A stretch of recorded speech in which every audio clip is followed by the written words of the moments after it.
Bienvenue sur la chaîne YouTube Pur Bonheur, où nous explorons le chemin du bonheur intérieur et du bien-être. Dans l'épisode d'aujourd'hui, nous embarquons pour un voyage à travers l'histoire du Reiki, découvrons la signification du mot Reiki, approfondissons le concept d'énergie universelle, explorons des techniques de guérison similaires et découvrons ce qui affaiblit et renforce notre énergie vitale. Le Reiki, un art de guérison japonais, a une riche histoire qui remonte au début du XXe siècle. Le mot « Reiki » se compose de deux caractères japonais, « Rei » signifiant universel ou spirituel, et « Ki » signifiant énergie vitale. Ensemble, le Reiki se traduit par « l'énergie de la force vitale guidée spirituellement ».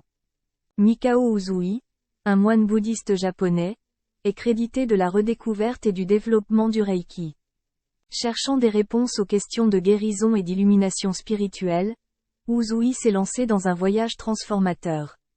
C'est lors d'une retraite de méditation sur le mont Kurama qu'il a reçu le don du Reiki, un système de guérison et d'amélioration de soi. Le Reiki est basé sur la croyance que tout dans l'univers est interconnecté et est composé d'une énergie vitale. Cette énergie, également connue sous le nom de Ki, circule à travers tous les êtres vivants, favorisant la santé et le bien-être.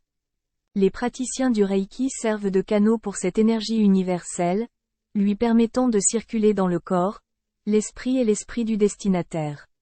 Bien que le Reiki soit une modalité de guérison unique, il existe d'autres techniques qui partagent des principes et des concepts similaires. Certains d'entre eux incluent la guérison pranique, le toucher de guérison, le toucher quantique et le toucher thérapeutique. Chaque technique se concentre sur la canalisation et l'équilibrage de l'énergie de la force vitale dans le corps à des fins de guérison.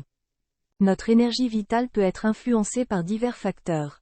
Le stress, les émotions négatives, les choix de vie malsains et les toxines environnementales peuvent tous affaiblir notre énergie vitale, entraînant des déséquilibres et des problèmes de santé.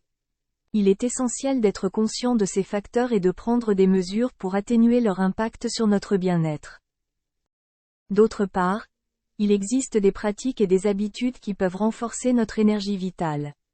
Nourrir des émotions positives, faire de l'exercice physique régulièrement, maintenir une alimentation équilibrée, pratiquer la pleine conscience et la méditation, s'entourer d'influences positives et cultiver des relations saines contribuent tous à améliorer notre énergie vitale.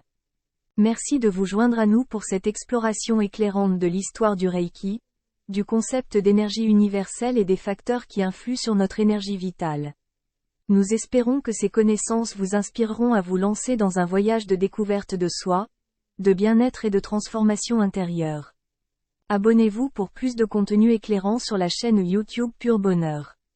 N'oubliez pas qu'en nourrissant notre énergie vitale et en adoptant des pratiques de guérison comme le Reiki, nous pouvons cultiver une existence harmonieuse et joyeuse.